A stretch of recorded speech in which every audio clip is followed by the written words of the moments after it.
Finally दोस्तों your fault यानी my fault 2 एक तरह से मूवी हमें प्राइम वीडियो पर देखने को मिल चुकी है और लोगों द्वारा इसे बड़ा पसंद किया जा रहा है।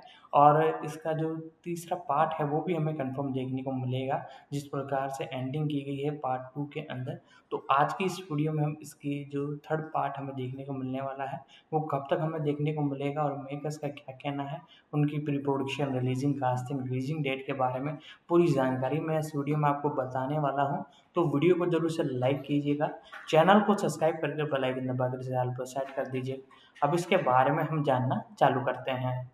योर फॉल्ट एक स्पेनिश कुल्पा तुया डोमिंगो गोंजालेज द्वारा निर्देशित एक आगामी स्पेनिश रोमांटिक ड्रामा फिल्म है जो मर्सिरीज रॉन की कल्पेबल्स श्रृंखला, जिसमें गैब्रियल ग्वेरा और निकोल वालेस मुख्य भूमिका में है।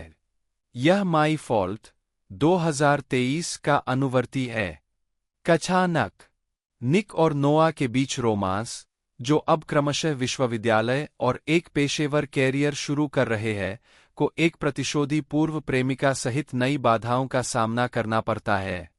दो ढालना निकोल वालेस नूह के रूप में 3, गैब्रियल ग्वेरा निक के रूप में 3, Marta हजास 4, Ivan Sanchez 4, Victor वरोना 4, Eva Ruiz 4, गोया टोलेडो एनाबेल के रूप में 4, सोफिया के रूप में गैब्रिएला एंद्राडा 4, एलेक्स बेजर ब्रायर के रूप में 4, माइकल के रूप में जेवियर मोरगेड 4, लुका के रूप में फेलिप लोंडोनो तो 4।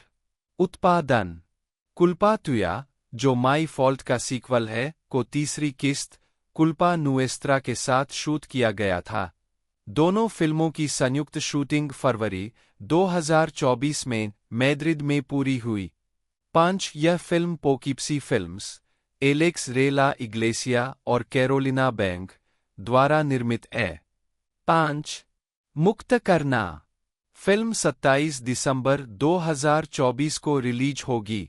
4 स्वागत सिनेमेनिया की पाउला पार्डो लूज ने फिल्म को 5 में से 3 स्टार दिए और लिखा कि यह अपने उद्देश्य को पूरा करती है क्योंकि यह बहुत मनोरंजन करती है और आपको यह जानने के लिए उत्सुक छोड़ देती है कि गाथा की तीसरी और अंतिम किस्त में क्या होगा। 6 द गार्जियन के पीटर ब्रैडशॉ ने फिल्म को 5 में से 1 स्टार की रेटिंग दी। इसे दिमाग को झकझोर देने वाली विचित्र और लकड़ी की तरह अभिनय वाली रोमांटिक ड्रामा बताए। 7 यह भी देखे 2024 की स्पेनिश फिल्मों की सूची।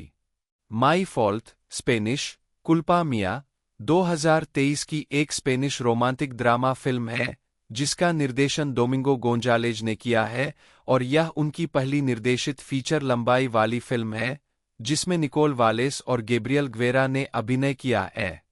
यह मर्सिरीज रॉन की इसी नाम की वॉटपेयर कहानी पर आधारित है। कथानक नोआ अपनी मां राफेला के साथ अपने शहर को छोड़ देती है, अपने प्रेमी डैन और अपने दोस्तों को पीछे छोड़कर अपनी मां के नए पति विलियम लिस्टर के हवेली में रहने के लिए।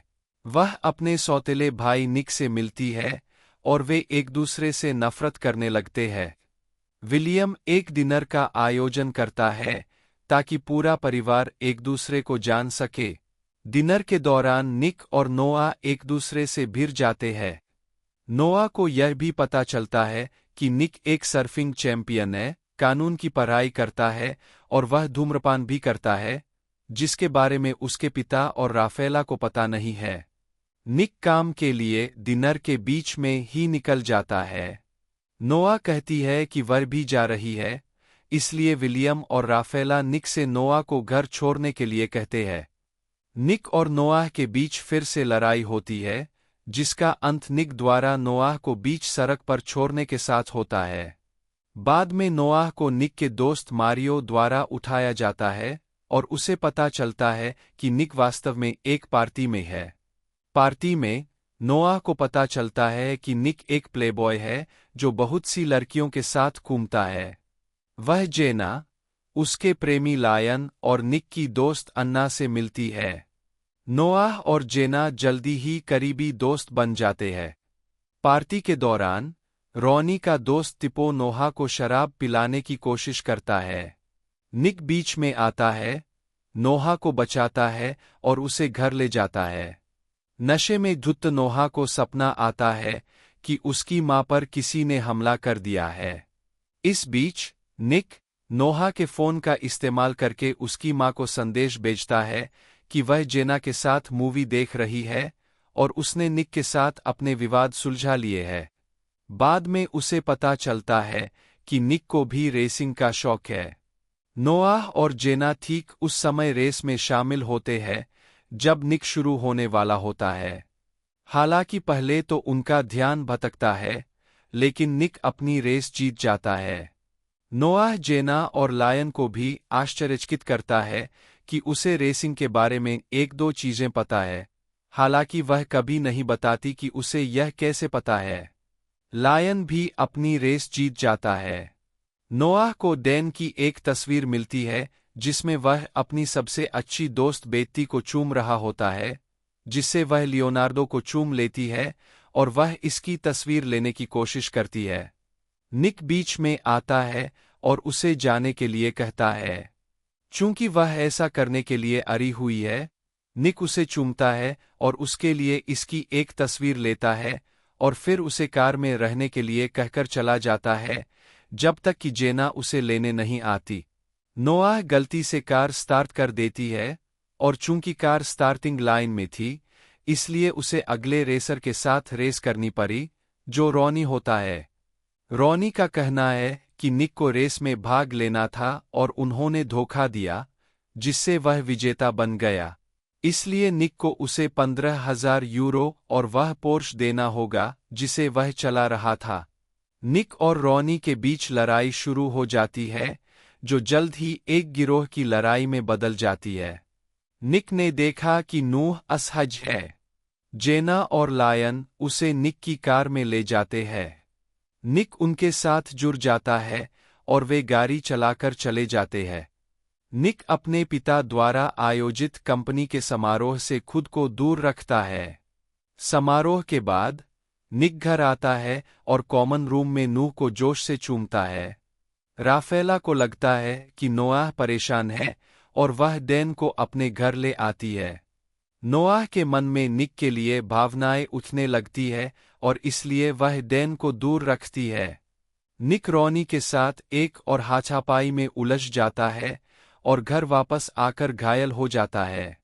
नोआह निक के घावों पर हाथ फेरता है और वे फिर से किस करते हैं। निक, नोआह, जेना, लायन, मारियो और अन्ना डेट पर जाते हैं, जो एक फाइट क्लब में खत्म होती है जहां निक लड़ रहा होता है। निक और नोआह का रिश्ता टूट जाता है क्योंकि नोआह अपने जीवन में हुई सारी हिंसा से डरती है। नोआह को लगातार किसी ऐसे व्यक्ति से नोट मिल रहे हैं जो बदला लेने की ताक में है। नोआह गलती से इसे डैन समझ लेती है, लेकिन असल में यह उसके अलग हुए पिता जोनास का है, जिसके बारे में उसने कहा कि वह मर चुका है। जोनास एक रेसर था और इसीलिए नोआह को रेसिंग के बारे में इतना कुछ पता था। जोनास अपने जेल साथी रॉनी का इस्तेमाल राफेला और नोआह को पकड़ने के लिए कर रहा था ताकि बदला लिया जा सके। विलियम को इस बारे में पता चलता है और वह निक से नोआह पर नजर रखने के लिए कहता है।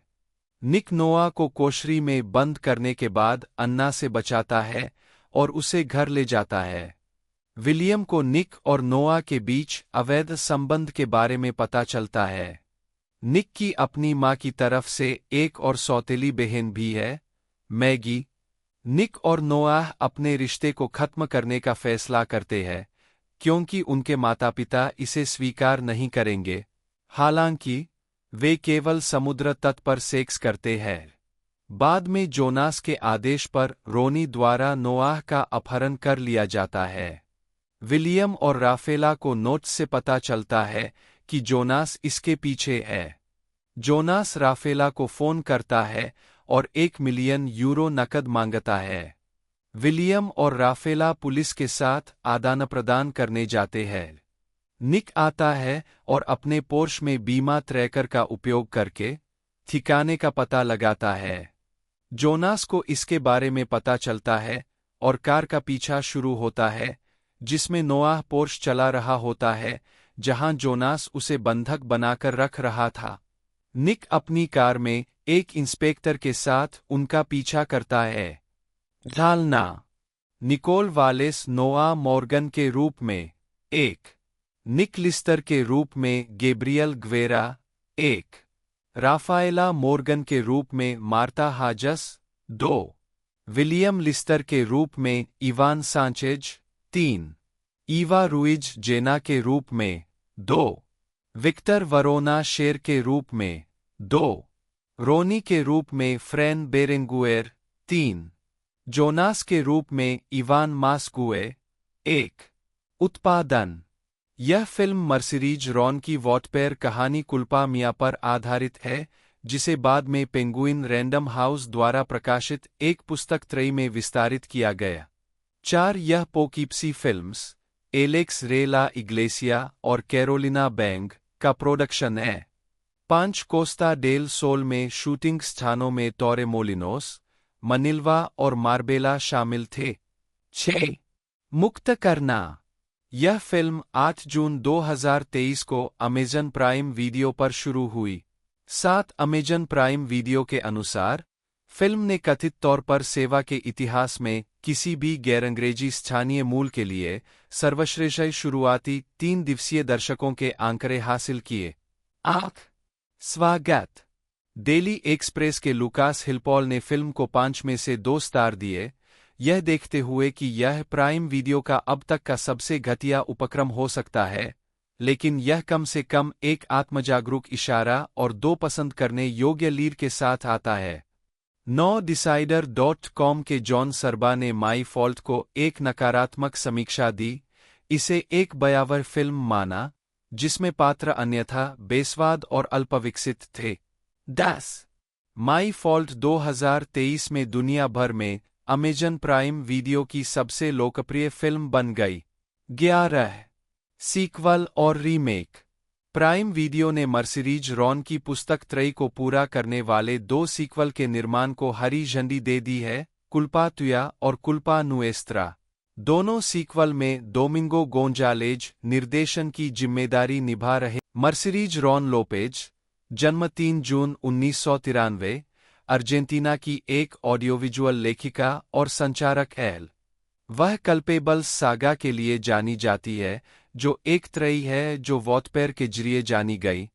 त्रयी की पहली किताब, कल्पा मिया, को 2023 में एक फिल्म में रूपांतरित किया गया था। 1 वह वर्तमान में सेविले, स्पेन में रहती है। प्रारंभिक जीवन रॉन का जन्म अर्जेंटीना के ब्यूनस आयर्स में हुआ था। उन्होंने सेविले विश्वविद्यालय से ऑडियोविजुअल संचार में डिग्री हासिल की। लेखन कैरियर उन्होंने 2015 के मध्य में मुख्य रूप से वॉटपेर प्लेटफॉर्म पर लिखना शुरू किया, जहां उन्होंने कुल्पा मिया लिखना शुरू किया। 2016 में उन्होंने एक वाटिस अवार्ड्स बैज जीता। मार्च 2017 में उनका उपन्यास कुल्पा मिया बार्सिलोना में पेंगुइन रैंडम हाउस के मोंटेना सील के तहत बिक्री के लिए चला गया। कुछ महीने बाद उनकी दूसरी पुस्तक कुल्पा तुया का विमोचन हुआ। अगले वर्ष जुलाई में गिल्टी ट्रिलॉजी की तीसरी और अंतिम पुस्तक कुल्पा नुएस्त्रा सामने आई और पेरू के लीमा में अंतर्राष्ट्रीय पुस्तक मेला प्रदर्शनी में प्रस्तुत की गई। 2 मई 2019 में उन्होंने मार्फेल का प्रीमियर किया और अक्टूबर में एबानो का 3 उपन्यास दोषी त्रयी कुल्पा मिया 2017, कुल्पा तुया 2017, कुल्पा नुएस्त्रा 2018, एनफ्रेंटाडोस डुओलॉजी मार्फेल 2019, एबानो 2019, डिमेलो त्रयी डिमेलो बाजितो 2020, डिमेलो एन सीक्रेटो 2020, डिमेलो कॉन बेसोस 2021।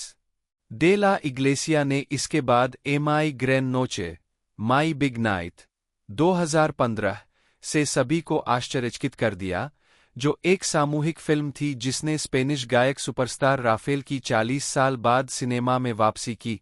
राफेल एक विशाल कलाकारों का नेतृत्व करता है जिसमें Mario Casas, Pepon Nieto, Blanca Suarez, Carlos Areces, Luis Callejo, Carmen Machi, Jaime Ordonez, Santiago Segura, Enrique Villen, Hugo Silva, Carolina Bang, Terele Pavez, Carmen Ruiz, Marta गुएरास, एना शामिल एल पोल्वो रोसा, टोनी अकोस्टा और लुइस फर्नांडीज सहित कई अन्य।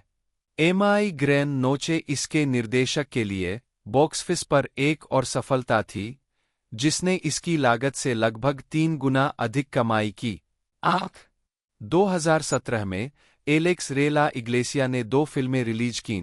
एल बार, जिसमें उनके कई पहले से ही नियमित कलाकार ब्लैंका सुआरेज, मारियो कैसास, कार्मेन माची, पेपोन नीतो, तेरेले पावेज थे, और इतालवी फिल्म परफेती स्कोनोस्यूटी का रीमेक, जिसका शीर्षक स्पेनिश परफेक्टोस डिस्कोनोसिडोस, अंतर्राष्ट्रीय स्तर पर परफेक्ट स्ट्रेगर्स जिसमें बेलेन रुएरा और एडुआर्डो नोरिएगा सहित अन्य प्रभावशाली कलाकार हैं।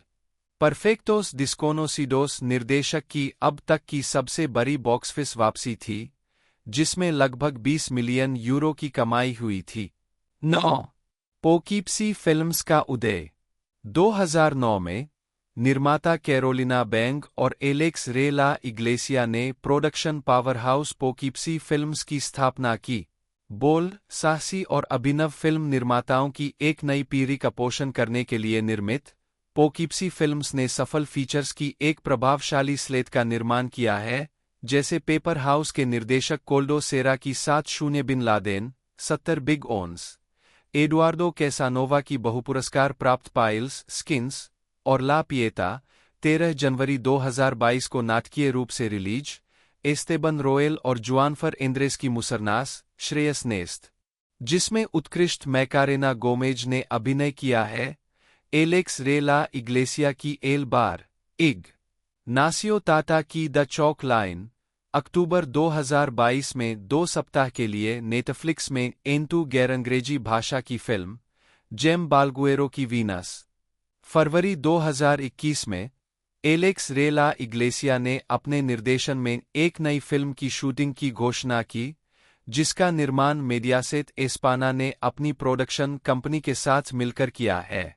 इस फिल्म का नाम एल क्वार्टो पासचेरो फॉर इज ए क्राउड है और इसमें Blanca Suarez, Ernesto Alterio, Alberto San Juan और रूबेन कोर्तारा ने अभिनय किया है। फॉर इज ए क्राउड के अंतर्राष्ट्रीय शीर्षक के साथ एल क्वार्टो पासचेरो को स्पेन में अक्टूबर 2022 में रिलीज किया गया, जिसने बॉक्सऑफिस पर शानदार कमाई की। भय संग्रह। हाल के वर्षों में पोकीप्सी फिल्म्स ने द फियर कलेक्शन जैसी महत्वाकांक्षी परियोजनाओं के साथ अपनी गतिविधियों का विस्तार किया है। 10 सोनी पिक्चर्स और अमेजन प्राइम के साथ साझेदारी करके पोकीप्सी फिल्म्स द्वारा सहनिर्मित हॉरर फीचर फिल्मों की एक श्रृंखला का निर्माण किया जाएगा।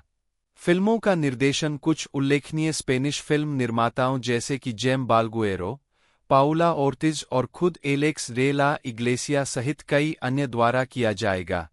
द फियर कलेक्शन की पहली फिल्म वेनिसफ्रेनिया है, जिसका निर्देशन डे ला इग्लेसिया ने किया है। वेनिसफ्रेनिया का विश्व प्रीमियर कैटेलोनिया के सिजेस इंटरनेशनल फैंटास्टिक फिल्म फेस्टिवल में हुआ था और इसे स्प्रिंग 2022 में रिलीज किया गया था। 11 टेलीविजन। एलेक्स रेला इग्लेसिया ने एल ग्रैन व्योमिंग 12 टीवीई और इनोसेंट क्षेत्रीय टेलीविजन के साथ एल पेयोर प्रोग्राम रेला सेमाना जैसे टीवी शो के लिए स्केच का निर्देशन किया है, साथ ही श्रृंखला प्लूटन बीआरबी नीरो 2008 के लिए भी। ला 2 टीवीई। यह एंटोनियो गिल, कैरोलिना बैंग और कार्लोस एरेसेस सहित अन्य अभिनीत विज्ञान कथा श्रृंखला की एक पैरोडी है। 2020 के वेनिस इंटरनेशनल फिल्म फेस्टिवल में उन्होंने अपनी सीरीज 30 मोनेडास 30 कॉइन्स प्रस्तुत की, जिसका प्रीमियर उसी वर्ष 29 नवंबर को एचबीओ स्पेन पर हुआ। यह सीरीज स्पेन के एक दूरदराज के गांव के एक पैरिश में निर्वासित एक भूत भगाने वाले मुक्केबाज और पूर्व अपराधी फादर वेरगारा की कहानी बताती है। दिसंबर 2021 में HBO ने घोषणा की कि 30 मोनेडास स्पेन में सबसे ज्यादा देखा जाने वाला शो था। 13 फिल्म अकादमी की अध्यक्षता। एलेक्स रेला इग्लेसिया को 21 जून 2009 को स्पेन के सिनेमेटोग्राफिक आर्ट्स अकादमी का अध्यक्ष चुना गया था। उन्होंने खुद को उम्मीदवार के रूप में पेश किया था, साथ में इसियार बोलेन और एमिलियो एपिना, संस्कृति मंत्री के रूप में उनकी नियुक्ति के बाद एंजेल्स गोंजालेज सिंडे की जगह लेने के लिए। राष्ट्रीय उद्योग के प्रमुख के रूप में डे ला इग्लेसिया के मुख्य लक्ष्य अकादमी में उन सभी कलाकारों को वापस लाना था जो स्पेन छोड़ चुके हैं या संस्थान से दूर है। इसके साथ वह पेद्रो अल्मोडोवर और उनके भाई अगस्तिन अल्मोडोवर को निशाना बना रहे थे, जिन्होंने 2005 में संस्था की मतदान प्रणाली से सार्वजनिक रूप से असहमत होकर संगठन छोड़ दिया था, और साथ ही जोस लुइस गार्सी भी, जिन्होंने मतदान प्रक्रियाओं से संबंधित एक अन्य विवाद के कारण 1999 में अकादमी छोड़ दी थी। उनके अपने शब्दों में, वह उन लोगों की रक्षा करना चाहते थे जो फिल्म निर्माण से अपनी आजीविका चलाते हैं। 14 फरवरी 2010 को डे ला इग्लेसिया ने गोया पुरस्कार समारोह में फिल्म अकादमी के अध्यक्ष के रूप में अपना सबसे प्रसिद्ध भाषण दिया, जिसमें उन्होंने याद दिलाया कि ऐसे कानून बनाना आवश्यक था जो सभी क्षेत्रों के सहअस्तित्व की रक्षा करें, और इसमें फिल्म निर्माण भी शामिल है। इस कारण से अकादमी के तत्कालीन अध्यक्ष ने 21 दिसंबर 2010 को कांग्रेस में इसे अस्वीकार किए जाने के बाद सतत अर्थव्यवस्था कानून, जिसे सिंडेवर्थ कानून के रूप में जाना जाता है, के दूसरे अंतिम प्रावधान पर बहस में भाग लिया। इस पाठ ने केवल एक न्यायाधीश या मजिस्ट्रेट के बजाय एक बौद्धिक संपदा आयोग के हस्तक्षेप के बाद कॉपीराइट कानूनों का उल्लंघन करने वाले इंटरनेट पृष्ठों को बंद करने की संभावना को उठाया। Alejandro Alex de la Iglesia Mendoza, जन्म 4 दिसंबर 1965, एक स्पेनिश फिल्म निर्देशक, पटकथा लेखक, निर्माता और पूर्व कॉमिक बुक कलाकार एल डे ला इग्लेसिया की फिल्मों में मौत और हत्या जैसे विचित्र और बहुत ही अंधेरे तत्व शामिल हैं। उनके ज्यादातर काम डार्क कॉमेडी माने जाते हैं, लेकिन अक्सर उन्हें हॉरर और या ड्रामा तत्व वाले भी माना जाता है। उनकी सभी फिल्में द लास्ट सर्कस 2010 और as luck would have it 2011 के उल्लेखनीय अपवादों के साथ जॉर्ज गुएरिकाचेवरिया के साथ मिलकर लिखी गई थी। जीवनी, अध्ययन और प्रारंभिक कैरियर। देउस्तो विश्वविद्यालय से दर्शनशास्त्र में डिग्री के साथ डे ला इग्लेसिया ने नो एल फेंजीन माल्डिटो, एक और मेटाक्रिलेटो जैसे फेंजाइन्स में कॉमिक्स बनाना शुरू किया, साथ ही त्रोकोला, बर्दिंजॉन और ला रिया डेल ओसियो जैसी पत्रिकाओं में भी। डे ला इग्लेसिया हमेशा एलेक्स रेमंड, फ्लैश गॉर्डन के निर्माता, और स्टेन ली, मार्वल कॉमिक्स के संस्थापक और स्पाइडरमैन और द हल्क के सहनिर्माता, को एक कॉमिक्स कलाकार के रूप में अपनी मुख्य प्रेरणा के रूप में स्वीकार करते हैं।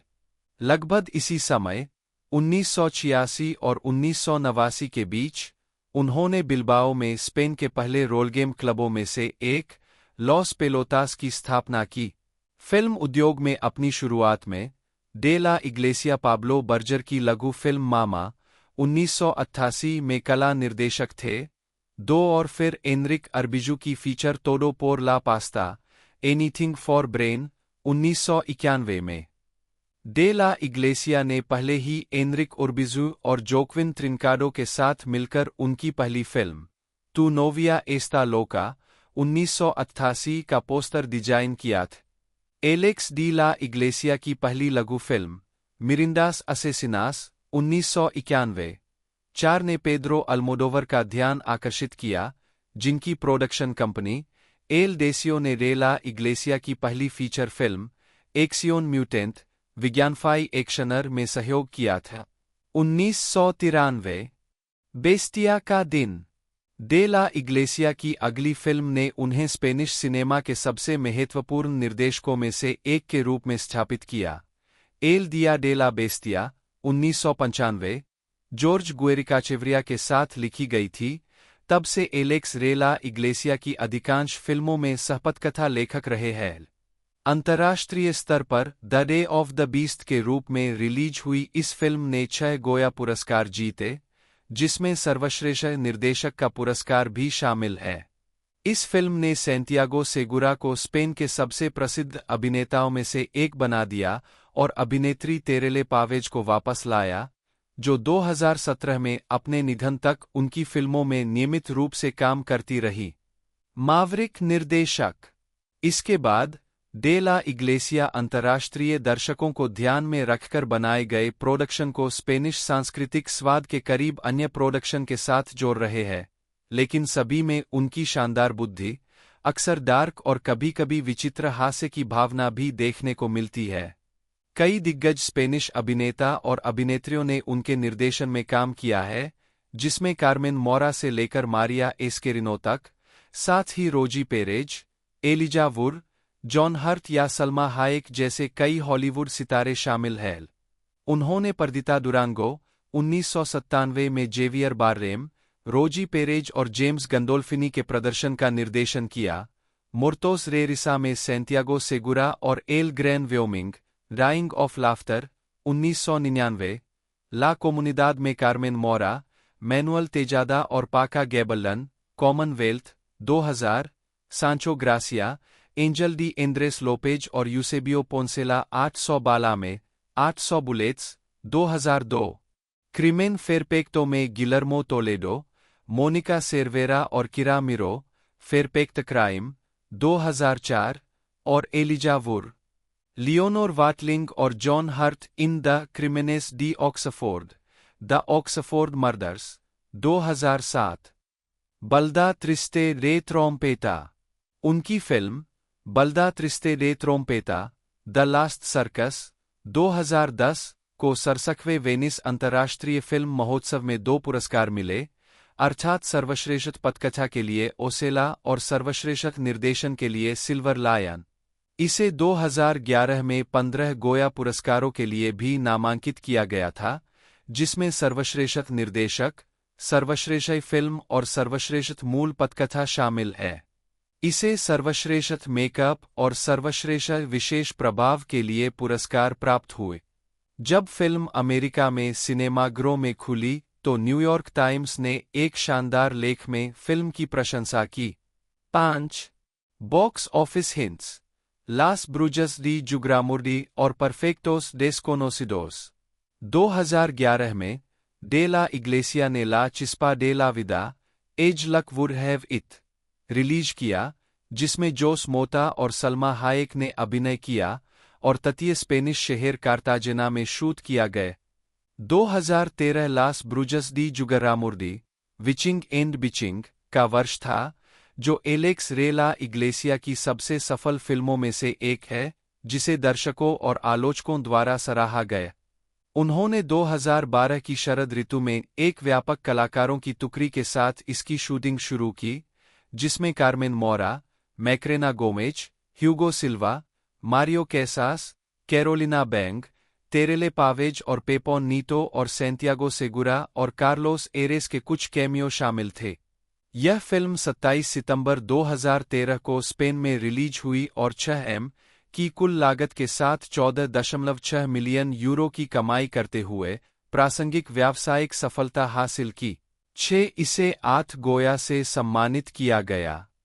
कैरोलिना हेरेरा बैंग, जन्म 21 सितंबर 1985, एक स्पेनिश अभिनेत्री और फिल्म निर्माता है। उन्हें 2010 में सर्वश्रेष्ठ नई अभिनेत्री के लिए गोया पुरस्कार के लिए नामांकित किया गया था। आजीविका। कैरोलिना बैंग का जन्म 21 सितंबर 1985 को सांता क्रूज डे टेनेरिफ में हुआ था, जहां उनकी मां नॉर्वेजियन और पिता स्पेनिश थे।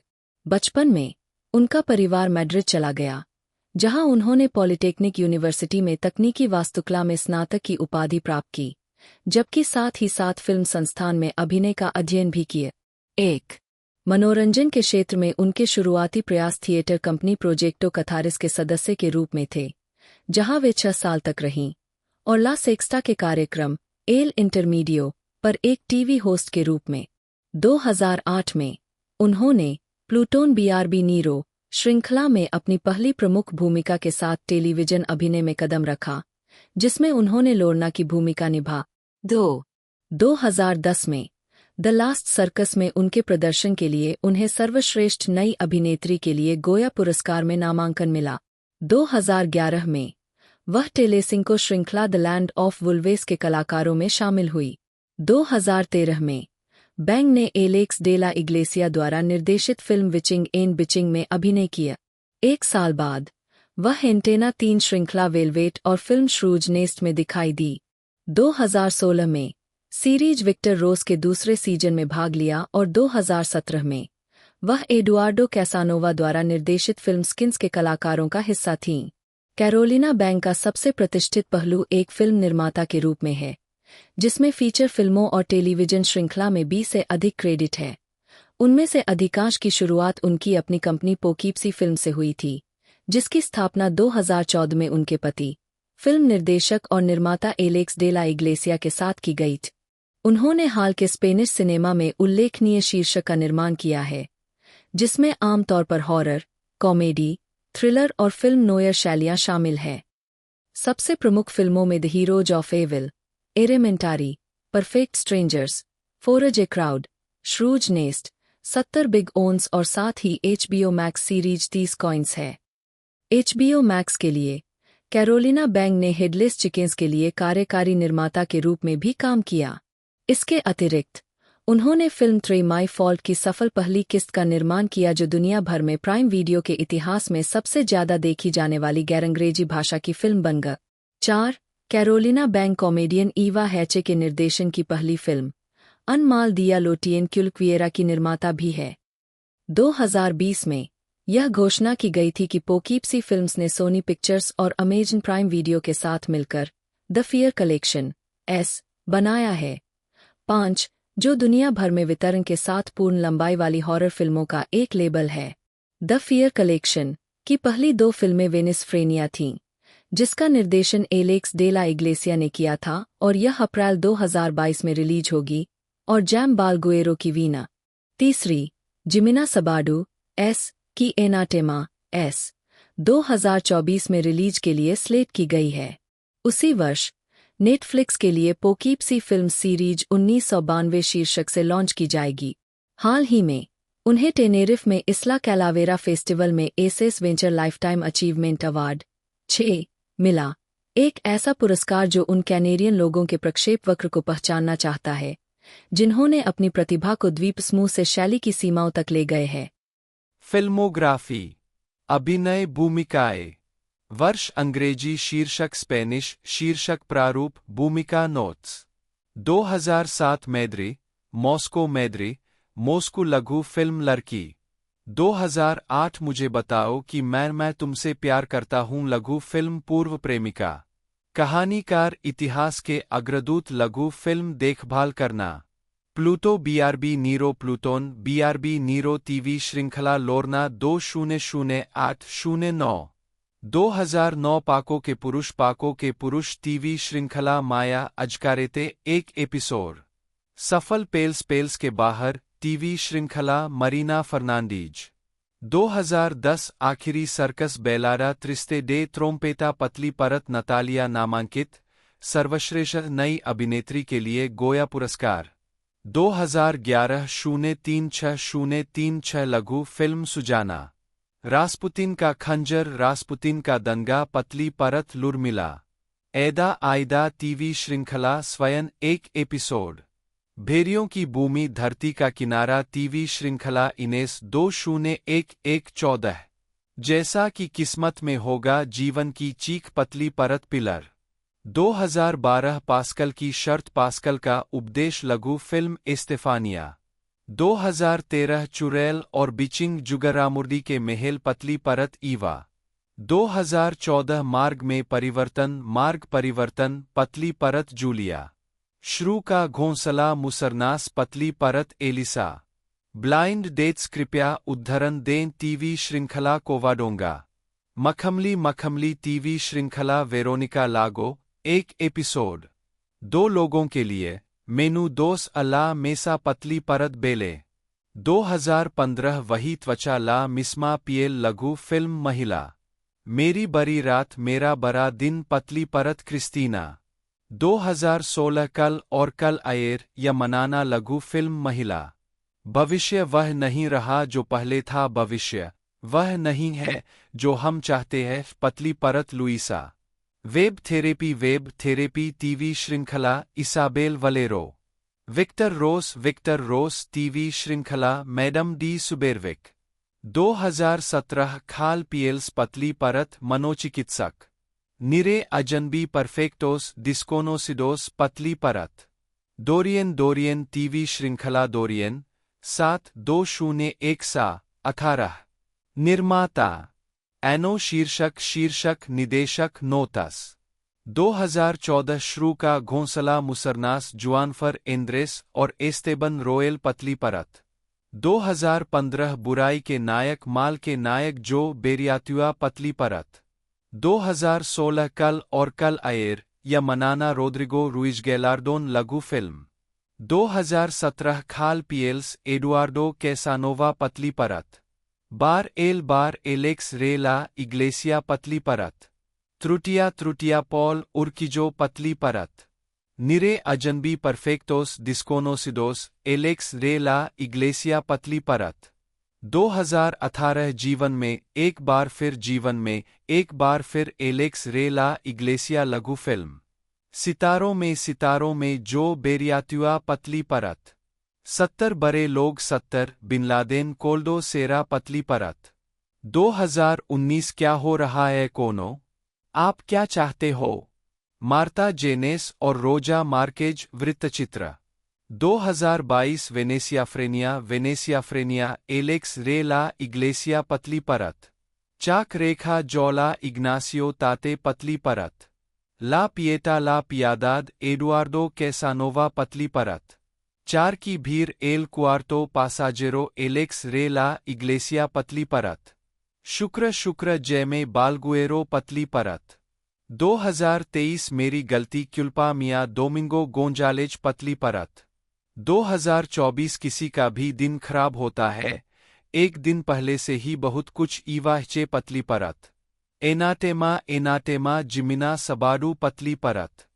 फिल्मोग्राफी टेलीविजन वर्ष शीर्षक चरित्र नोट्स। 2018 से 2020 कैम एस्पाना नोरा ग्रेस मुख्य कलाकार 38 एपिसोड और सीजन 3 का केंद्रीय पात्र। 2021 तोताप मुख्य कलाकार 10 एपिसोड। 2024 आवाज उठाना अल्मा मुख्य कलाकार लघु श्रृंखला। आगामी 2025 आत्माओं का घर क्लारा मुख्य कलाकार 8 एपिसोड। पतली परत वर्ष शीर्षक चरित्र नोट्स। 2008 छांटना मृत लड़की 3 लघु फिल्म। 2017 कैंपफायर क्रीपर्स सैम की खोपरी विक्की लघु फिल्म। श्रेय निकोल वालेस को दिया गया। 2018 पोस्ट मिलेनियल निकोल लघु फिल्म। 2019 रे स्पार्क्स लघु फिल्म। 2021 ला फुएर्जा डेल डेस्टिनो लघु फिल्म। 2023 मेरी गलती नूह वेरा गूज माया लघु फिल्म। 2024 एक साल और एक दिन नेरिया आपकी गलती नूह हमारी गलती। डिस्कोग्राफी संगीत वर्ष शीर्षक नोट्स। 2021 बेला अकेला देवु एल्वे में अधीर आखे। 2022 क्यूइडेट निकोल एलेजांद्रा वालेस डेल बारियो जन्म 22 मार्च 2002 एक स्पेनिश अभिनेत्री है जिन्हें स्कैम एस्पाना में नोरा ग्रेस के रूप में उनकी मुख्य भूमिकाओं के लिए जाना जाता है, जो स्कैम का स्पेनिश रूपांतर है। प्राइम वीडियो की मूल फिल्म माई फॉल्ट में नू के रूप में, जो मर्सिरीज रॉन की बेस्टसेलिंग वॉटपेयर उपन्यास श्रृंखला पर आधारित है, और Netflix mini series raising voice में अल्मा के रूप में। प्रारंभिक और व्यक्तिगत जीवन निकोल एलेजांद्रा वालेस डेल बारियो का जन्म और पालनपोषण मैद्रिद, स्पेन में हुआ। उनके पिता अमेरिकी हैं। इस वजह से वालेस द्विभाषी है और स्पेनिश और अंग्रेजी दोनों धारा प्रवाह बोल सकती है। एक वह वायलिन और पियानो बजाना सीखती हुई बड़ी हुई और कम उम्र से ही गायन की शिक्षा ली। वालेस ने 8 साल से अधिक समय तक हिप हॉप, फंक और आधुनिक नृत्य का भी अभ्यास किया है। उनकी एक बड़ी बहन, क्लो भी है, जो एक निर्देशक, लेखिका और फोटोग्राफर है, जिन्होंने हाल ही में नेटफ्लिक्स की सीमित श्रृंखला ए परफेक्ट स्टोरी का निर्देशन किया है, जिसमें अन्ना कैस्टिलो ने अभिनय किया है। 3. वालेस एक अभिनेत्री के रूप में अपना करियर जारी रखते हुए एक विश्वविद्यालय में दूरस्थ शिक्षा कार्यक्रम के माध्यम से मनोविज्ञान का अध्ययन भी करती है। 4. आजीविका अभिनय 2008 2001 सा वर्तमान। वालेस ने लघु फिल्मों में अपनी शुरुआत की, पहली बार 2008 की हॉरर शॉर्ट एक्शन में एक छोटी भूमिका में दिखाई दीं, जिसमें ग्रेज एनाटॉमी की अभिनेत्री टेसा फेरर के साथ थी। 5. उन्होंने लघु फिल्मों में काम करना जारी रखा, campfire creatures, the skull of Sam में विकी के रूप में दिखाई दीं, हॉरर फिल्म के दिग्गज रॉबर्ट इंग्लैंड के साथ सहअभिनय किया, जिन्हें Nightmare on Elm Street film franchise में फ्रेडी क्रूगर को चित्रित करने के लिए जाना जाता है। 1. 2018 में वेलेस को मोविस्टार प्लस सीरीज स्कैम एस्पाना में नोरा ग्रेस के रूप में कास्ट किए जाने के बाद प्रसिद्धि मिली, जो नॉर्वेजियन 3 सीरीज स्कैम पर आधारित थी। शो का तीसरा सीजन उनके किरदार नोरा और सेलिया मोनेडेरो द्वारा निभाए गए वीरी के किरदार के इर्दगिर्द केंद्रित था। नोरा और वीरी के सीजन को विशेष रूप से फेस्टिवल डे विटोरिया से समानता के लिए सीमा टीवी अवार्ड से सम्मानित किया गया था, क्योंकि इसने युवा दर्शकों के लिए नारीवाद और सशक्तिकरण के विषयों को बढ़ावा दिया था। 6. नोरा के रूप में उनकी ब्रेकआउट भूमिका के बाद से वालेस को कई प्रकाशनों में चित्रित किया गया है, जैसे कि एसे मोरा, ग्लैमर और वोग। 7, 8, 9 उन्होंने इस सफलता को अन्य अभिनय भूमिकाओं में भी जारी रखा है। टीवी 2021 ड्रामा पेरोथ 10, 11 और 2023 prime video romance film my fault में नू के रूप में अभिनय किया है, जो अपने सौतेले भाई निक के साथ निषिद्ध रोमांस में खींची जाती है, जो खतरनाक सड़क रेसिंग दृश्य में शामिल है। 12. निक का किरदार वालेस के स्कैम एस्पाना के सहकलाकार गैब्रियल ग्वेरा ने निभाया है। माई फॉल्ट मूल रूप से वॉटपेर पर प्रकाशित एक लोकप्रिय उपन्यास श्रृंखला पर आधारित है, जिसे मर्सिरीज रॉन द्वारा कल्पेबल्स कहा जाता है। 13. अमेजन प्राइम वीडियो के अनुसार जून 2023 में रिलीज होने के बाद माई फॉल्ट ने सेवा के इतिहास में किसी भी गैर-अंग्रेजी स्थानीय मूल फिल्म के उच्चतम शुरुआती 3 दिवसीय दर्शकों के आंकड़े प्राप्त किए। 14. प्राइम वीडियो ने जुलाई 2023 में पुष्टि की कि वे मर्सिरीज रॉन की त्रयी योर फॉल्ट और अवर फॉल्ट में अंतिम 2 पुस्तकों पर आधारित 2 और फिल्में बनाएंगे, यह पुष्टि करते हुए कि वालेस इन 2 फिल्मों में नू के रूप में अपनी भूमिका को फिर से निभाएंगे। 15. आपकी गलती और हमारी गलती का समवर्ती उत्पादन 31 अगस्त 2023 को शुरू हुआ। 16. उसी महीने वालेस स्टेफी आर्गेलिच की फिल्म वेरा में वेरा के रूप में दिखाई दिए, एक किशोरी जो एक युवा के रूप में अपनी कामुकता की खोज करती है, एक वकील और एक बेटे के रूप में अपनी जिम्मेदारियों से दूर, एक द्वीप रिट्रीट पर उसके और उसकी मां के साथ रहने आती है। 17, 18, 19 उन्होंने कई अन्य लघु फिल्मों में भी काम करना जारी रखा है, जिनमें 2019 की रेस पार्क्स, राफा पावोन द्वारा निर्देशित और 2021 की ला फुएर्जा डेल डेस्टिनो, जेवियर अलोंसो द्वारा निर्देशित शामिल है।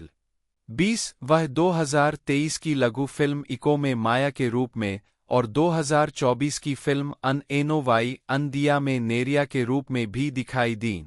21, 22 1 सितंबर 2023 को वालेस को स्पेन से पहली डायर ब्यूटी एम्बेसडर के रूप में भी घोषित किया गया।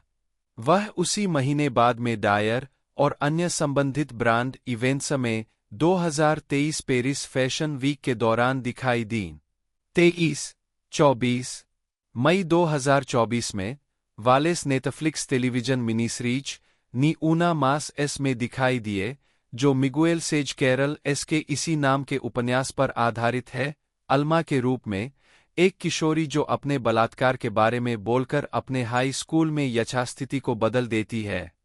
25-26 संगीत 2020 वर्तमान 2020 में वालेस ने यूनिवर्सल म्यूजिक और सोनी म्यूजिक के साथ अनुबंध किया और फरवरी 2021 में अपना पहला सिंगल बेला रिलीज किया।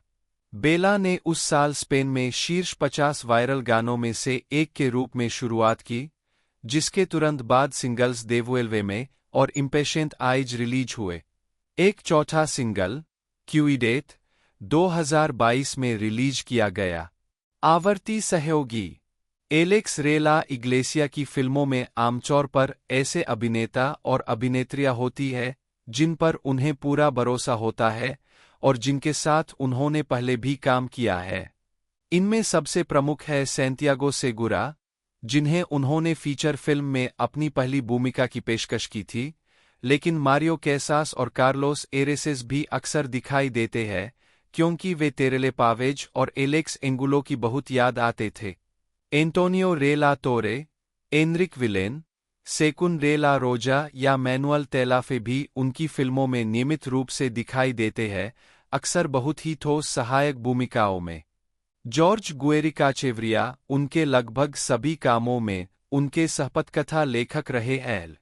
इनमें से कुछ कलाकार एलेक्स रे ला इग्लेसिया द्वारा निर्मित लेकिन निर्देशित नहीं की गई फिल्मों में भी दिखाई दिए हैं और मैक्रेना गोवेज के मामले में, उन्हें आमतौर पर उनके द्वारा निर्मित फिल्मों में देखा गया है, जिसमें एचबीओ के 30 मोनेदास 30 कॉइन्स के सीजन 1 और 2 में गोवेज की तत्कालपंथ प्रमुख भूमिका शामिल है।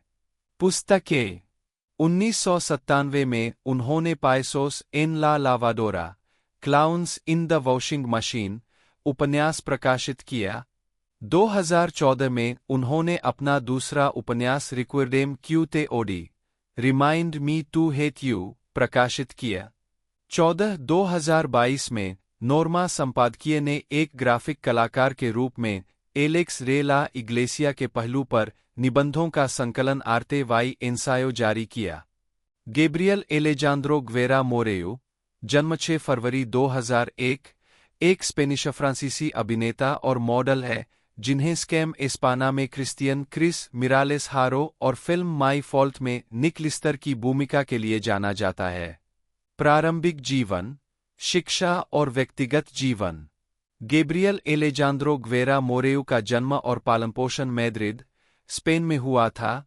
उनकी मां, मार्लिन मोरेयो, एक फ्रांसीसी वेरेत, मॉडल, अभिनेत्री और टेलीविजन प्रस्तुतकर्ता और उनके पिता, मिशेल ग्वेरा, एक क्यूबा के नर्तक थे।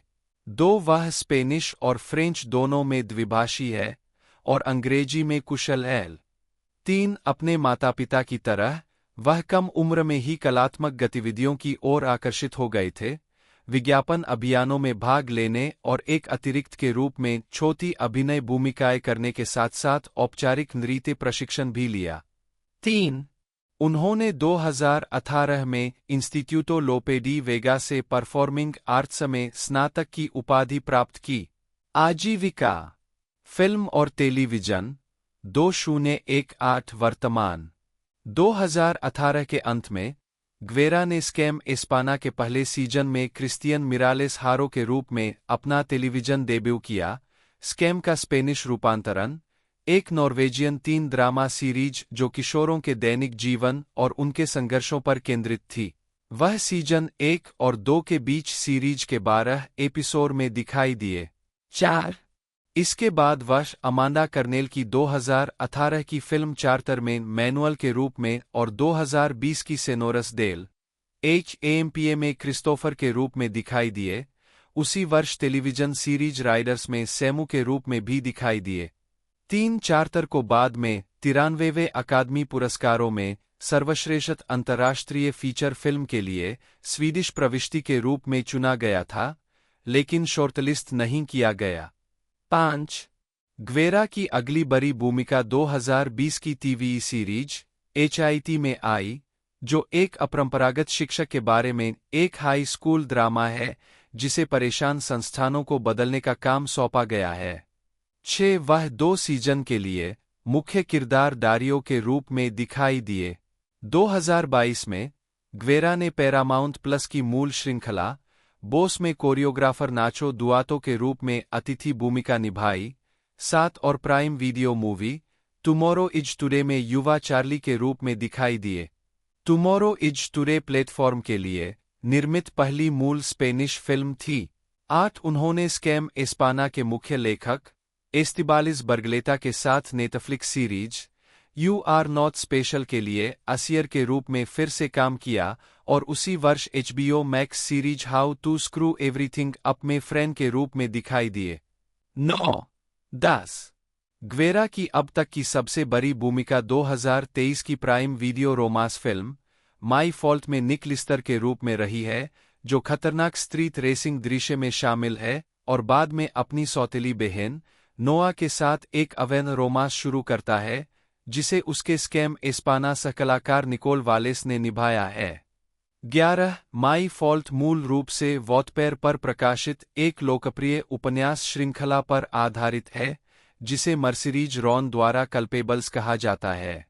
12 अमेजन प्राइम वीडियो के अनुसार माई फॉल्ट ने जून 2023 में रिलीज होने के बाद सेवा के इतिहास में किसी भी गैर-अंग्रेजी स्थानीय मूल फिल्म के उच्चतम शुरुआती 3 दिवसीय दर्शकों के आंकड़े प्राप्त किए। 13 इसके अलावा ग्वेरा की Spanish television series red flags और एक मिनी सीरीज नी ऊना मास एस में एक आगामी भूमिका है, जो मिगुएल सेज कैरल एस के इसी नाम के उपन्यास पर आधारित है, अल्बर्टो के रूप में। नी ऊना मास को नेटफ्लिक्स पर रिलीज करने की तैयारी है, जिसमें वह फिर से निकोल वालेस के साथ दिखाई देंगे, जो मुख्य भूमिका में अल्बा के रूप में अभिनय करेंगी। 3 14 15 वर्ष अमेजन प्राइम वीडियो के लिए माई फॉल्ट के 2 सीक्वल योर फॉल्ट और अवर फॉल्ट में निक के रूप में अपनी भूमिका को दोहराएंगे, जो मर्सिरीज रॉन की कल्पेबल स्त्रय की अंतिम 2 पुस्तकों पर आधारित है। 16 17 आपकी गलती और हमारी गलती का समवर्ती उत्पादन 31 अगस्त 2023 को शुरू हुआ। 18 स्टेज 2010 वर्तमान अपने टेलीविजन और फिल्मी करियर के बाहर ग्वेरा ओपेरा और थिएटर प्रोडक्शंस में सक्रिय रहे हैं। पहली बार 2010 में रॉयल थिएटर ओपेरा प्रोडक्शन तोस्का में दिखाई दिए। इसके बाद वे फ्रांस में 2012 के थिएटर प्रोडक्शन रॉबिन हुड और 2018 में क्रोल रोजर ओपेरा में दिखाई दिए। 3 गैब्रियल ने अपने पिता के साथ इटली में 2017 के ओपेरा एल एलिक्सिर डिअमोर पर भी काम किया। 19 कानूनी मुद्दों ग्वेरा को 2 सितंबर 2023 को इटली के वेनिस में फ्रांस में हुए कथित यौन उत्पीड़न के लिए एक अंतर्राष्ट्रीय वारंट पर गिरफ्तार किया गया था। उन्हें फिल्मिंग इटली से सर्वश्रेष्ठ युवा अभिनेता का पुरस्कार मिलना था, जिसे उनकी गिरफ्तारी के मद्देनजर रद्द कर दिया गया था। 3 सितंबर 2023 को ग्वेरा के अभिनय प्रतिनिधित्व ब्रॉसन टैलेंट मैनेजमेंट ने जनता के लिए एक बयान जारी किया, जिसमें कहा गया, यह फ्रांस में एक पुरानी प्रक्रिया है, जब गैब्रियल नाबालिग था और स्पेन में यह पहले से ही सभी बरी होने के साथ उसके पक्ष में हल हो चुका है। हमें उम्मीद है कि उसे जल्द ही रिहा कर दिया जाएगा, एक बार प्रतिधारण त्रुटि जिसे हम अनियमित समझते हैं सत्यापित हो जाती है। 21 ग्वेरा के वकील पेड्रो फर्नांडीज गोंजालेज ने इस बयान का अनुसरण करते हुए कहा कि जिस मामले के लिए उन पर आरोप लगाया गया था और फिर उन्हें बरी कर दिया गया था, वह तब हुआ जब ग्वेरा 13 साल के थे और शिकायतकर्ता उनके चचेरे भाई थे, जो उन पर गुस्सा हो गए थे। मामले की सुनवाई सोमवार 4 सितंबर को निर्धारित की गई थी और बाद में उन्हें उसी दिन रिहा कर दिया गया था। उनकी रिहाई की शर्त यह थी कि वे मामले के सुलझने तक वेनिस नहीं छोड़ सकते। 23-15 सितंबर 2023 को वेनिस अपील कोर्ट ने ग्वेरा के खिलाफ गिरफ्तारी वारंट और प्रत्यर्पण अनुरोध को शून्य और अमान्य घोषित कर दिया और उन्हें मैद्रिद में घर लौटने की अनुमति दी गई। 24 माई फॉल्ट फिल्म फ्रेंचाइजी के पीछे की स्ट्रीमिंग सेवा प्राइम वीडियो ने भी पुष्टि की कि वे अपने वकीलों के अनुसार मामले की अपनी स्वतंत्र जांच कर रहे हैं। 22 इसके बाद ग्वेरा ने कल्पेबल्स श्रृंखला की अंतिम 2 फिल्मों की शूटिंग पूरी करने का काम फिर से शुरू कर दिया है। दिसंबर 2022 में इंट्रिपिर पिक्चर्स ने अमेजन स्टूडियो के साथ एक बहुवर्षीय समग्र टेलीविजन डील पर हस्ताक्षर किए।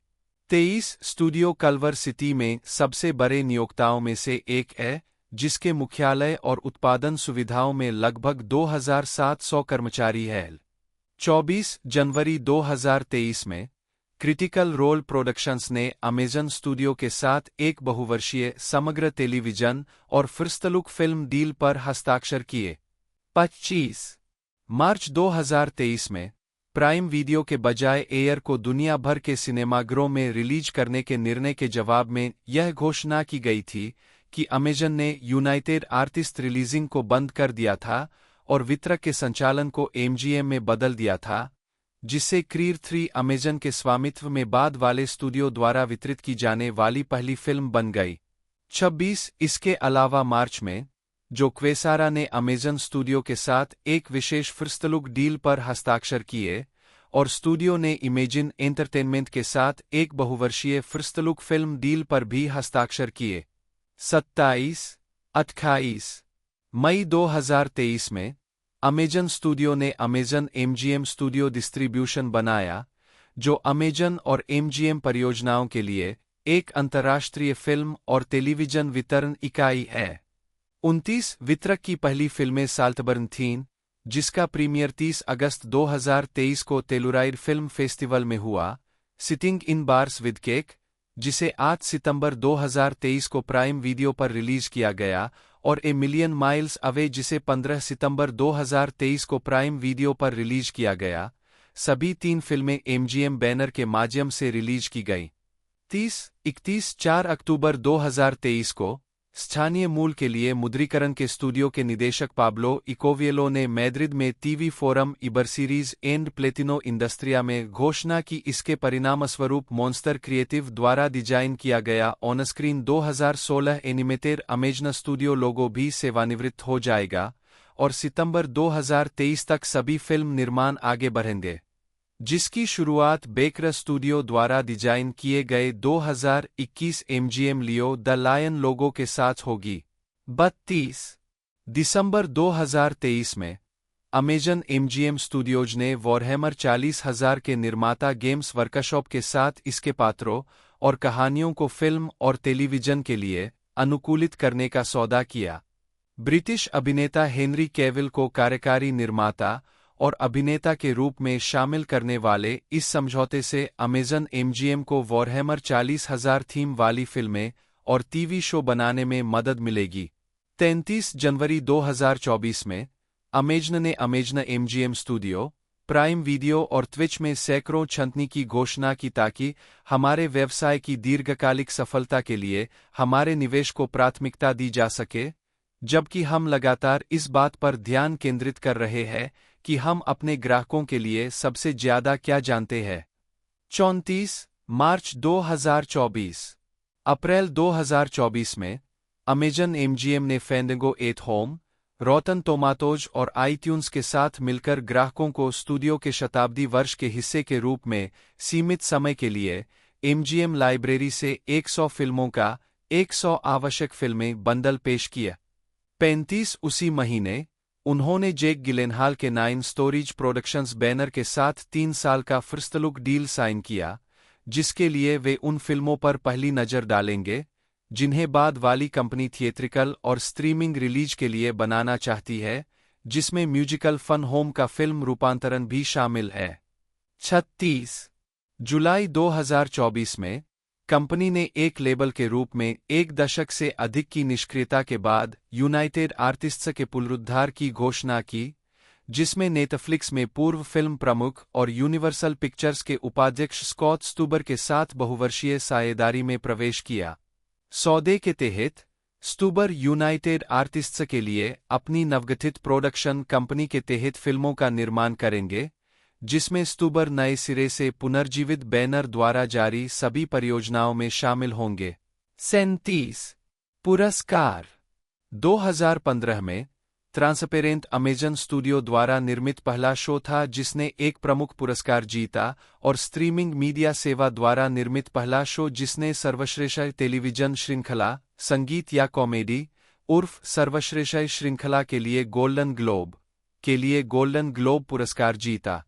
38 2017 में मैनचेस्टर बाय द सी के लिए अमेजन स्टूडियोज सर्वश्रेष्ठ चित्र के लिए अकादमी पुरस्कार के लिए नामांकित होने वाली पहली स्ट्रीमिंग मीडिया सेवा बन गई। 39 फिल्म को कुल 6 अकादमी पुरस्कारों के लिए नामांकित किया गया था, जिसमें से 2 जीते। केसी एफ्लेक के लिए सर्वश्रेष्ठ अभिनेता और केनेथ लोनेर्गन के लिए सर्वश्रेष्ठ मूल पटकथा। फिल्म द सेल्समैन 2016 ने सर्वश्रेष्ठ विदेशी भाषा फिल्म के लिए अकादमी पुरस्कार जीता। इसे असगर फरहादी ने निर्देशित किया और अमेजन स्टूडियो द्वारा अमेरिका में वितरित किया गया। 40 2018 में राहेल ब्रोस्नाहन अभिनीत पीरियड कॉमेडी ड्रामा टेलीविजन श्रृंखला द मार्वलस मिसेज मैसेल ने 2 गोल्डन ग्लोब अवार्ड जीते। ब्रोस्नाहन के लिए सर्वश्रेष्ठ टेलीविजन श्रृंखला संगीतमय या कॉमेडी और सर्वश्रेष्ठ अभिनेत्री संगीतमय या कॉमेडी और 5 प्राइम टाइम एमी अवार्ड, जिसमें ब्रोस्नाहन के लिए उत्कृष्ट हास्य श्रृंखला और हास्य श्रृंखला में उत्कृष्ट मुख्य अभिनेत्री शामिल है। यूनाइटेड आर्टिस्ट्स रिलीजिंग की फिल्म वुमेन टॉकिंग को 95वें अकादमी पुरस्कार में सर्वश्रेष्ठ फिल्म के लिए नामांकन मिला तथा सर्वश्रेष्ठ रूपांतरित पटकथा का पुरस्कार भी मिला। 2023 में ओरियन पिक्चर्स की अमेरिकन फिक्शन ने स्टूडियो के रीब्रांड के बाद टोरंटो इंटरनेशनल फिल्म फेस्टिवल में पीपल्स चॉइस अवार्ड के लिए अमेजन एमजीएम स्टूडियो को अपनी पहली जीत दिलाई। 41 फिल्म को 96वें अकादमी पुरस्कारों में 5 नामांकन प्राप्त हुए, जिसमें सर्वश्रेष्ठ चित्र भी शामिल था और इसने सर्वश्रेष्ठ रूपांतरित पटकथा का पुरस्कार जीता। अमेजन एमजीएम स्टूडियो, जिसे पहले अमेजन स्टूडियो के नाम से जाना जाता था, 2010 में लॉन्च किया गया एक अमेरिकी फिल्म और टेलीविजन उत्पादन और वितरण स्टूडियो है, जिसका स्वामित्व अमेजन के पास है। इसने मई 2023 में एमजीएम होल्डिंग्स के साथ विलय के बाद अपना वर्तमान नाम लिया, जिसे अमेजन ने 1 साल पहले अधिग्रहित किया था।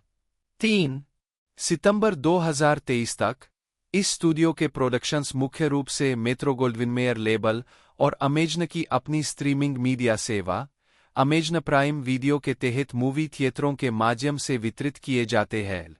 4 अवलोकन गठन और प्रारंभिक सफलता 2010 से 2021 अमेजन स्टूडियो का लोगो 2010 से 2019 तक इस्तेमाल किया गया।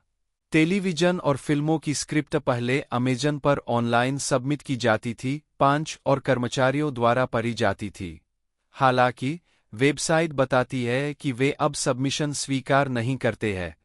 अमेजन ने 90 दिनों के भीतर सबमिट की गई स्क्रिप्ट की समीक्षा करने का लक्ष्य रखा, हालांकि यह प्रक्रिया लंबी हो सकती है।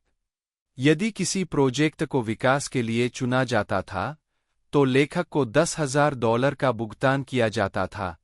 6 यदि किसी विकसित स्क्रिप्ट को पूर्णबजट वाली फिल्म के रूप में वितरण के लिए चुना जाता था, तो निर्माता को $2 लाख का भुगतान किया जाता था। यदि इसे पूर्णबजट श्रृंखला के रूप में वितरण के लिए चुना जाता था, तो निर्माता को $55,000 के साथ साथ खिलौने और टी-शर्ट लाइसेंसिंग और अन्य रॉयल्टी और बोनस से अमेजन की शुद्ध प्राप्तियों का 5% तक का भुगतान किया जाता था। 7 2008 में अमेजन ने फिल्म निर्माण में विस्तार किया, 20वीं सेंचुरी स्टूडियो के साथ द स्टोलन चाइल्ड फिल्म का निर्माण किया। 8 जुलाई 2015 में अमेजन ने घोषणा की कि उसने स्पाइक ली की नई फिल्म चिराग को अपनी पहली अमेजन ओरिजिनल मूवी के रूप में अधिग्रहित किया है। 9-10-11 2010 में अमेजन स्टूडियो ने लोगों को पटकथाएं प्रस्तुत करने की अनुमति देना शुरू किया, जिस पर अमेजन स्टूडियो और उसके ग्राहक वोट करेंगे। शीर्ष पटकथा लेखकों को बताया गया कि वे नकद पुरस्कार अर्जित करेंगे। इसे जेफ बेजोस ने वैज्ञानिक स्टूडियो नाम दिया था। यह कार्यक्रम 8 साल बाद बंद हो गया क्योंकि प्रस्तुत की गई पटकथाएं निम्न गुणवत्ता की थीं। 12 अमेजन स्टूडियोज ने 2012 में अपनी एकमात्र कॉमिक बुक सीरीज ब्लैकबर्न बरो को भी मुफ्त डाउनलोड के रूप में रिलीज किया। 13 इसमें एक सर्वेक्षण शामिल था जिससे अमेजन को यह निर्धारित करने के लिए प्रतिक्रिया एकत्र करने की अनुमति मिली कि कॉमिक को फिल्म में बनाना सार्थक है या नहीं। 13 सितंबर 2012 तक अमेजन स्टूडियोज को 10,000 से अधिक फीचर स्क्रीनप्ले सबमिशन प्राप्त हुए थे। 13 और मार्च 2013 तक 2,700 टेलीविजन पायलट। 14 मार्च 2013 तक 23 फिल्में और 26 टेलीविजन सीरीज सक्रिय विकास में थी। 13/6/2016 के अंत में इसने अपने फिल्म डिवीजन को प्राइम मूवीज में पुनर्गठित किया। 15 अमेजन स्टूडियो का लोगो 2019 से 2023 तक इस्तेमाल किया गया। 27 जुलाई 2017 को यह घोषणा की गई कि दिसंबर 2017 की रिलीज वंडर व्हील से शुरू होकर अमेजन स्टूडियोज अपनी स्वयं की वितरण कंपनी होगी। इससे पहले अमेजन स्टूडियोज ने अपनी परियोजनाओं को वितरित करने के लिए कई बाहरी स्टूडियो पर भरोसा किया था। 16 कंपनी ने $250 मिलियन में the Lord of the rings के वैश्विक टीवी अधिकार भी हासिल किए। 17 हालांकि अमेजन के पास अभी भी संयुक्त राज्य अमेरिका के बाहर बाहरी वितरण क्लाइंट है, जैसे कि कनाडा में एलिवेशन पिक्चर्स, साथ ही यूनाइटेड किंगडम और फ्रांस में वार्नर ब्रदर्स और studio canal.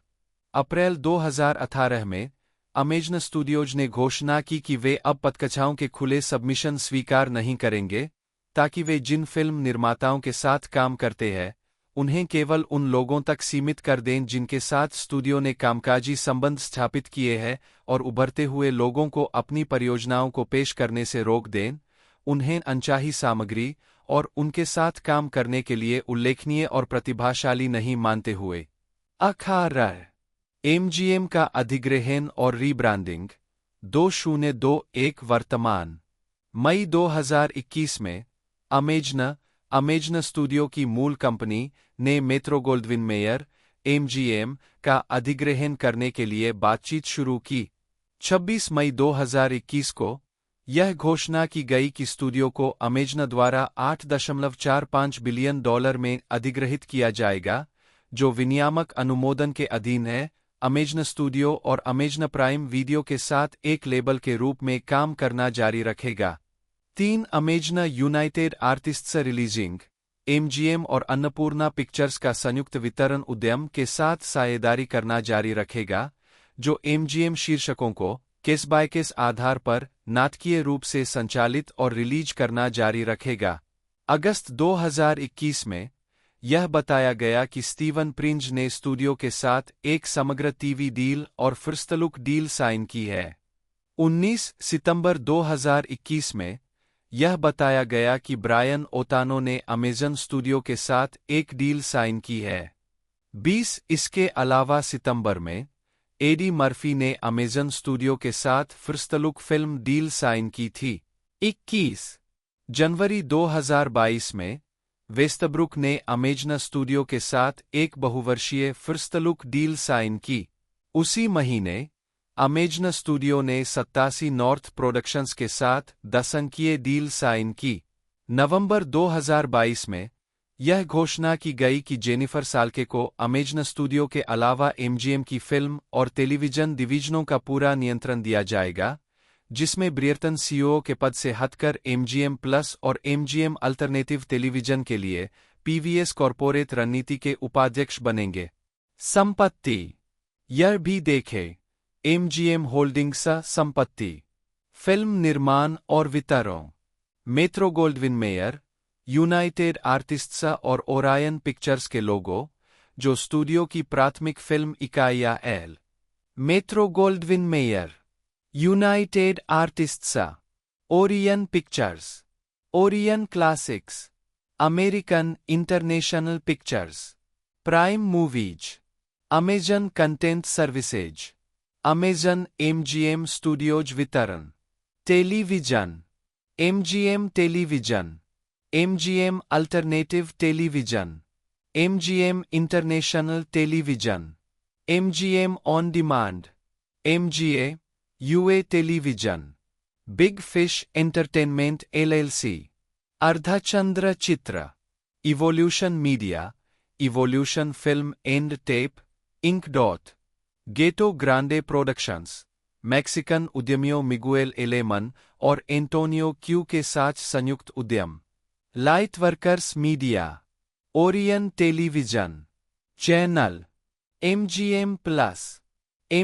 Plus marquee, MGM plus hits, MGM plus drive in, MGM plus on demand, screen pix action, screen pix western, screen pix voice, screen pix on demand, impact, Comcast के साथ संयुक्त उद्यम, Telecine, Canais Globo, Walt Disney studio, Paramount pictures और Universal pictures के साथ Brazil का संयुक्त उद्यम, टेलीसिने एक्शन, टेलीसिने पंख, टेलीसिने मजा, Telecine Pipoca, Telecine premium, Telecine touch, Telecine productions, Telecine on demand, Telecine play, MGM sci-fi, Roku linear channel, अन्य, MGM consumer products, MGM home entertainment, MGM music, MGM sports, MGM on stage. तो दोस्तों releasing date के बारे में बात की जाए तो इसे 18 दिसंबर 2024 के अंदर इसे कुछ लोगों के लिए सीमित जगह पर इसे रिलीज़ किया गया था एक तरह से। और जो 27 एक तरह से दिसंबर है 2024 को इसे स्पेन में और साथ साथ वर्ल्ड वाइड प्राइम वीडियो ने इसे रिलीज़ किया है। तो आप इंडिया के अंदर इसे प्राइम वीडियो पर देख पाओगे। तो दोस्तों इसका तीसरे पार्ट का आप में से कितने लोग इंतज़ार कर रहे हैं, नीचे कमेंट बॉक्स में लिख दीजिएगा। आज की इस वीडियो में इतना ही, मिलते हैं अगले वीडियो में।